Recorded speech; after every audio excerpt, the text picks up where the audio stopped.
Cette 43e édition du SPI Ouest France reste toujours l'une des régates en équipe les plus importantes en Europe.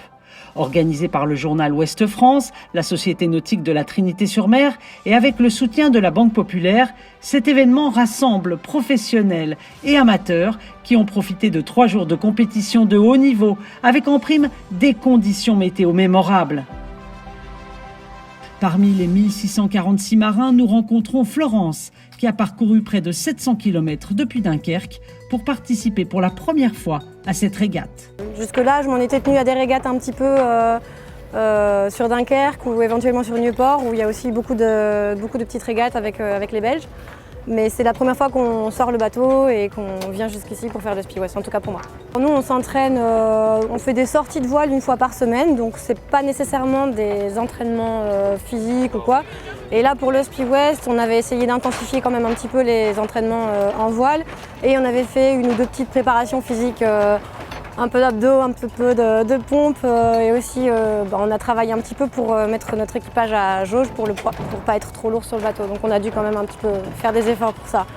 Plus de 50 bateaux forment la flotte des J80 sur laquelle naviguent Florence et Sigrid, une jeune malouine qui est venue tenir la barre du bateau avec ses amis. Finalement, c'est pas la personne qui est à la barre qui bosse le plus, ce qui est important, c'est tout l'équipage qui est autour, que tout le monde soit au taquet sur les bateaux, la tactique, les rafales, voir un peu l'analyse du plan d'eau. Et c'est vrai que le barreur, il est concentré sur les penons et rien que les penons finalement. L'idée, c'était de faire un bateau de copains. On a la chance d'avoir des copains filles, des copains garçons. Ça a ses avantages, ses inconvénients. Tout le monde est là avec ses qualités. On n'a pas particulièrement de défauts ni féminins ni masculins les uns les autres. Après, comme on est des bons copains, c'est vrai qu'on s'entend bien et ça n'a pas trop d'impact à bord. Les gros bras, tout le monde les a et dans la tête, tout est bien fait aussi pour tout le monde, donc c'est cool. Une fille, entre filles, l'important c'est de se faire plaisir.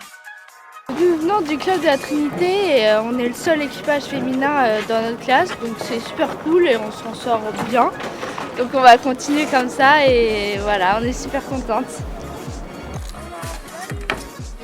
Entre amis, entre filles ou garçons, comme c'est le cas de Gaëlle, une fille qui profite de ses collègues de travail dans un autre cadre, celui de la voile. Quand j'ai intégré l'équipage, en fait, peut-être qu'il y avait c'était plus apaisé l'ambiance sur le bateau. Ils osaient peut-être moins se dire fortement les choses. Donc ça a créé peut-être plus de cohésion, parce qu'il y a une meilleure communication sur certains points, en tout cas dans les manœuvres lors des régates. J'étais attirée par le milieu, mes parents étaient agriculteurs, donc je ne connaissais pas beaucoup le milieu de la mer.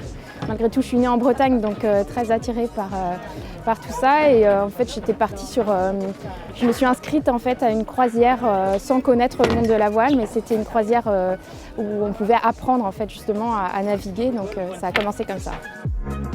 Bon vent et à l'année prochaine sur les pontons.